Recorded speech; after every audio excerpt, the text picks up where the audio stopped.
Greetings everyone, and welcome to the portion of the King versus Armor King comparison where I take a deeper look at King and see how the tools that he has available to him kind of like make you think during a match.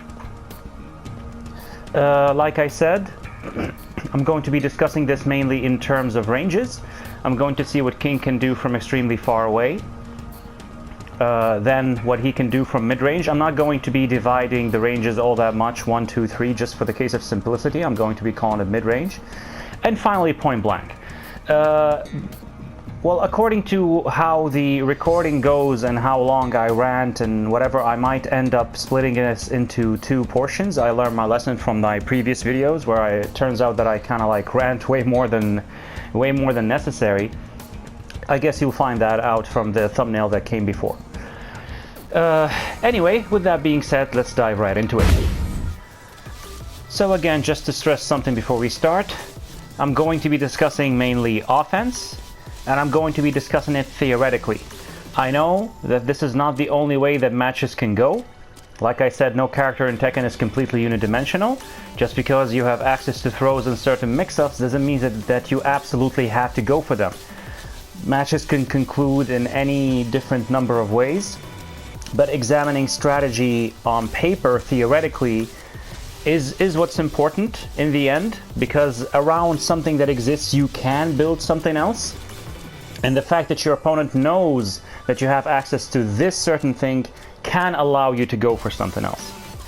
So the first thing I want to talk about is extremely far away range. This is the least relevant range in Tekken, short of a few guest characters who have fireballs, short of like Mishimas with lasers, Alisas with rockets. There's really no meaningful interaction between you and your opponent at this range. Even those characters, the most they can force out of you is like a slight sidestep in this situation. From this range, it all comes down to life deficit or life lead. The person who has the life lead generally doesn't have any reason to approach their opponent. Well, depending on how strong their keep out is, whatever, but generally if you have the life lead and you're this far away from your opponent, you're just chilling back. You're waiting for your opponent to come into you because you have no reason to go in. Well, if you are the one who's at a life deficit, you're trying to close all this distance between you and him in order to, well, maybe not that close depending on what your character is, but at least to this range in order to like become a threat, to at least have an attack that will reach. Because from this far away, of course, no attack will reach. So this is not very important in Tekken. This range is really not relevant. But I will come back to it in conclusion after I discuss King completely to say how one of his tools kind of like complements his game plan from this range. But for now, it's really not an important range and I'm not going to discuss it any further. Starting from this range, which is kind of like the neutral that you start the match in, and backing all the way up here, this is kind of like what I'm going to be calling mid-range. Again, I'm not going to divide the ranges all that much to range 2, 3, 1, whatever. But I'm going to discuss your options from this mid-range. Now, this is the most relevant range in Tekken, of course. This is the range you're going to be finding yourself in the most, regardless of the match, regardless of the character or player that you're facing. Few players or characters actually prefer being absolutely point blank, but the problem from this range, while every attack will reach, even the stubbiest jabs and even big jabs, you don't have time to visually react to the moves that come from this range. Well, throws aside, you can kind of like break those after they connect. But generally, nobody's going to see a jab coming from this range because it's just 10 frames in speed and like see it and then react to it. From this range, the choices you make are kind of like predetermined. Your opponent's in your face, you kind of like decide, okay, now I'm gonna block, now I'm gonna duck, now I'm going to try to interrupt with something, I'm going to poke back, I'm going to throw break. You kind of like commit to a decision beforehand.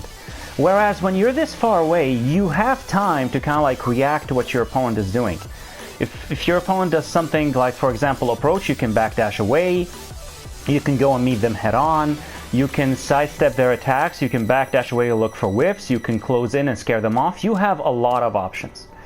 This is generally what's called kind of like maybe called footsie's range, whatever. I'm going to start discussing this range now, and I'm going to see how King's offense works from this range, from this far away. And in order to discuss something theoretically, you have to isolate all the other parameters that could like complicate the picture, just for now.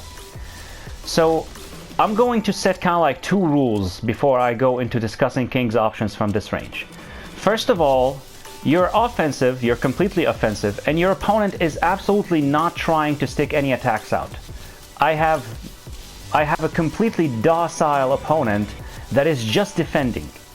Just defending. He doesn't want to stick any hitbox out. He's just defending. He's going to either backdash away, block, crouch, maybe low parry, sidestep, whatever, and throw break. But he's not trying to hurt me at all. I am trying to get through his defense. And I'm going to assume, of course, that you're facing a good opponent, an opponent that knows what they're doing.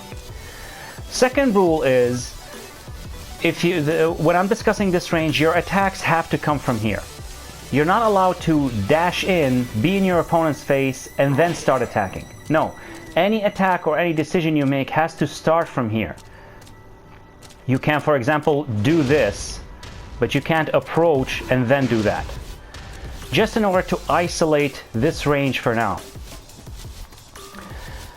And with that, I'm going to start exploring it. So as I said when I was discussing the two kings, King doesn't really have a lot of normal hit launchers that hit from range. He does have capital punishment, and it's a mid. If I'm trying to penetrate my opponent's defense, like I said, he's not trying to attack, so I'm not going to catch him in a counter hit with this. If he's just trying to defend, if he's just backing away and blocking, this will not land on its own, sorry, this. In order to get it to land, I have to make my opponent guess between stand blocking and crouch guarding. Do I have anything to force my opponent to duck from this range? Well, forgetting this low for now, this low is extremely close. So it kind of like violates the rules that I said earlier. You're not allowed to kind of like approach and then do a low. You have access to this, but these two lows, this one and that one, I'm going to come back to. For now, if I'm trying to really like threaten my opponent, maybe I could do this low sweep. Problem is, of course, these two options are very slow. I don't believe anybody's gonna get like truly mixed up between this and the full crouch down forward one. And almost every opponent on the planet can visually distinguish between these two if they're completely defensive, if you don't catch them doing something else. And they will either block capital punishment at best, or at worst sidestep it or backdash it, and they will block the down forward one, which is no longer safe in Tekken 7. You will eat a while standing 4 for that, or at worst low parry it. So these are not very good options. Generally, King doesn't have the best lows in the business. Generally, his game plan is around mixing mids, whereas other characters mix them with lows. He kind of substitutes those lows with above average throws. But throws will not reach from here. Like generic throws, like your tombstones, like your giant swings, like whatever. Aside from that, what other mix-up situations can I put my opponent in that start from this position right here? Well, it turns out you have 3 that don't violate the rules I said earlier. Not approaching and then doing something else. I'm going to get to that eventually. The first option that King has available to him that's kind of like unique, and I'm going to explore, is Jaguar Step. And Jaguar Step does cover kind of like a lot of ground. 1 backdash, 2 backdash, 3 backdashes away. Jaguar Step into throw still connects. It does have low crush properties, but it's not really that reliable. And from this range, if we just like remove the artificial veil that I put for a second, nobody's gonna really be keeping you out with lows. So jumping over a low from this range is kind of like way more theory and much more of a hard read. So let's start exploring Jaguar Step. So So just a little bit of a reminder, this is a one break animation, even though I'm sure everybody already knows that. Left arm sticks out, one arm sticks out, and therefore you break it with a 1. And this is a 2 break, 2 arms sticks out, or right arm sticks out, therefore you break it with a 2. And this is a 1 plus 2, where both arms stick out, and therefore you have to break it with a 1 plus 2. These are the same throw animations that almost every character has. King and Armor King are unique in the sense that they have this giant swing. People say it looks like a 1 plus 2. Well, yeah, kind of, but it kind of looks like a hybrid between 1 plus 2 and 1, and it's broken with a 1, and it's the same animation as the Shining Wizard. Regardless, I'm going to be focusing on this now, generic 1 plus 2 break that almost every character has. And Jaguar Step has 2 throws built into it. You either do Jaguar Step 2 plus 3, and it gives you this animation, or you do Jaguar Step 1 plus 4, gives you this animation. As you see, those both look like a 1 plus 2 break. But in fact, they're not. Because this is broken with a 2. If I mash 1, I do not break it. And the opposite is true for this one. I mash 1, I break it. I mash 2, I don't. And they both look like 1 plus 2s. But because they're done from Jaguar Step, nobody's going to be tricked by that, and they're going to know that these are Jaguar Step throws, and they're going to start guessing between the 1 and the 2, because they have to guess no matter how good they are. There's nothing they can do to visually get cues as to what button to press, short of like looking at your controller. So, this is a true 50-50 mix-up. Once you concluded your Jaguar Step and your opponent is standing there, they're in a 50-50 mix-up. They have to guess. Now we're starting to get through their defense. Now we're starting to give them something they have to guess and not something they can visually react to. Again, I said I assume you're facing a good opponent. But this is only a 50-50 mix-up. What if I want to exploit the fact that these both look like 1 plus 2s and I want to mask in a manual 1 plus 2 in there, because Jaguar Step doesn't have that. It gives me only these 2 options. What if I want to mask in a manual 1 plus 2? Problem is, King's easiest to execute 1 plus 2 throw is Executioner Drop up 1 plus 2. And if I mash this into Jaguar Step, something else comes out. Because you have to wait for the animation to completely subside in order for King to respond to his neutral attacks again. The quickest I got this to come out from Jaguar Step is this. As you see, there is a very clear and distinct kind of like pause there, and because of it, even someone who's not so sharp like myself can clearly distinguish those two. This is the 1. This is still the 1. Still the 1. Please do the 50-50. He's not doing it. This randomizer sucks. Come on. Finally, 1 plus 2. So as you can see, this is not a really valid mix-up, so this is not really an option. And you're stuck with the 50-50. Well, do I really have to take the mix-up as the opponent? No, I don't. I can duck both those options. Well, this is a problem, of course. What can King do to disincentivize his opponent from ducking? Does he have mids? Well, yes, he does. Let's start exploring those. So before we get to the mids, King actually has 2 highs from this stance. This, which launches but is negative on block, and it's a high, so people are going to duck it, just like they do the throw. And this, which is actually plus on block, and I will come back to it in a little bit, but it's also a high, so it's not really useful for mixing in your throws. About mids, the quickest mid King has is this Jaguar Step 2. It's the quickest mid to come out at, I believe, 11 frames. But if you add, of course, the Jaguar Step on top of that, it's like 35 frames, which is not very quick. Still, it is safe. It's safe. And once it lands, you're at plus 12, so you get a crouch grab attempt on your opponent. These are all, again, 50-50 guesses.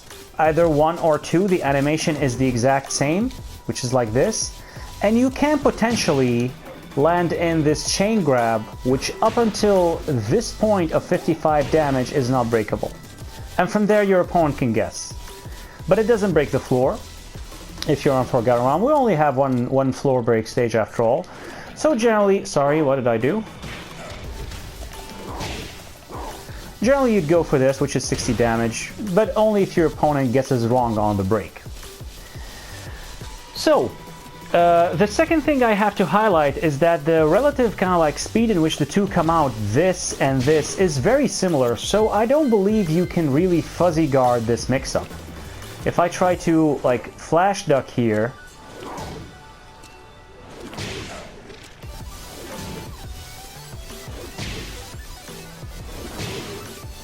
you can't really fuzzy guard this. So does this mean that this is a true 50-50 or kind of like a real mix-up? Well, not really, because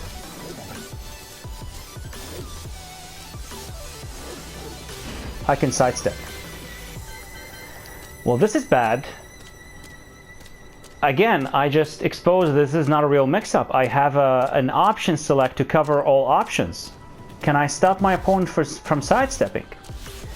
Well, to get technical, this too has a little bit of tracking to that side. Stepping it to this side is easier, and to that side, if I do like a single step, not a side walk, even in a side walk, it kind of like has a lot of tracking to King's left side, which is against sidestep right. But it doesn't have tracking to King's right. What do I have to cover that side up? Well, short of the highs that I mentioned, if we stick to the mids, he has this 3, which is also safe. And I can't sidewalk it, but not sidestep it. Problem is, it is slow to the point where I can sidestep block. It's still safe, but so far your opponent does have a universal answer. The final option, which is a mid, is this down forward 4, which does have tracking, a lot of tracking to that side, but it's still slow enough in order to allow sidestep block, and it doesn't have any tracking to the other side.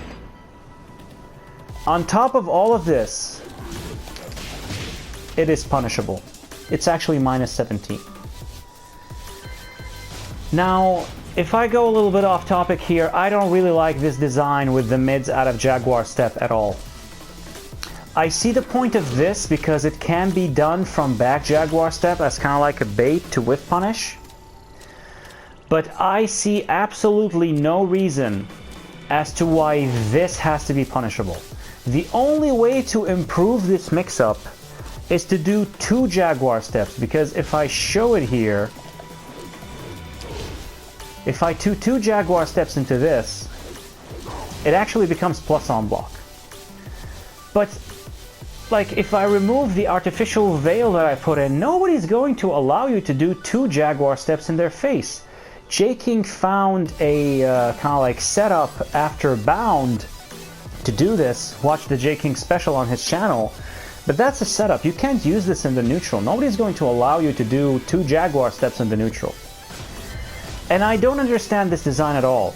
If it were up to me, remove all the tracking on the 2, keep the 3 as kind of like a whiff punish or something, and the down forward 4 has to be sped up, because it's currently, I believe, after 1 spin, it's like 17 frames, so if you add the Jaguar Step on top of that, it's 40. I believe you have to speed it up to kind of like at least the 14 frame-ish range, make it homing, and make it safe. I don't see any reason why it has to be like this. This is dumb. Requiring 2 Jaguar Steps in order to have kind of like a real mix-up, because I should have shown this. But if you do 2 into this, it actually becomes quite awkward to step. It really snuffs people out. You have to conclude the second sidestep, so if you're used to sidestepping King after 1, it's going to snuff you out, but it's still steppable. So I believe it should be made homing and made safe. Because of this, because you have a hole which is sidestep left into block, the only way you're ever going to be using Jaguar Step as King against someone who knows what they're doing is that you have to condition them to completely stay still and not move around. and then you surprise them with a Jaguar Step and keep the mix-up between the mid and the throw. On top of that, if I have to continue nitpicking, from the throw itself, King has two options which are completely stupid. You have the half Nelson and the sleeper. These are two options that Armor King has access to, and he can mix them up with a third option. I believe the half Nelson is a 2-break and this is a 1-break. I could be wrong, they could be the other way around, but I don't believe any one of them is a 1+2 break. And these both lead to kind of like, well, low damage. Whereas the Cobra Twist is completely unbreakable. If I do it here and I show that, and I turn on hit analysis or recovery animation, you can see that I don't flash at all its Armor King, and so far this is guaranteed, 32. From then on out, it's a two-way mix-up again. It's a two-way guess for your opponent once again. Because after Cobra Twist, you have the two ways to do reverse DDT. One is a 1-break, the other is a 2-break. And these both are breakable. Why would I go for these and give my opponent a chance to break? If he does break that, I will only get my initial, what is it? Just 20 damage. And then I give my opponent 2 chances to break. Why don't I get my guaranteed 32 on top, up front, and then he can start guessing? Because going for these options doesn't make the mix-up a 3-way mix-up, it stays a 2-way mix-up. No, I get my 32 up front, and then there's a 2-way mix-up, not even a 3-way. So out of Jaguar Step, even when it comes to throws, not at the beginning can I mask in a 1+2, and not after it connects and I get through this chain, not even here do I have a 3-way mix-up, it's a 2-way mix-up. And after this lands, there, the 3-way mix-up starts. Because then you can do either the reverse stretch or samurai bomb, samurai rock, sorry. So I don't like the options out of Jaguar Step. It can only be used to kind of like surprise your opponent maybe, but generally it's not really a good option. The low crushing doesn't really help it. As far as mix-ups go, this is not very strong for King. So I'm going to cut it here for this one. And in the next one, I'm going to explore the rest of King's ranged options that he could use from mid-range. And in the third episode, I'm going to discover the point-blank kind of like game plan. Like I said, I try to keep these videos at the, well, kind of like on the 20-minute mark-ish, to kind of like make them easier to digest. And I will likely upload the 2 videos simultaneously regarding mid-range for those who would like to check them out back to back. So, until next time, take care and goodbye.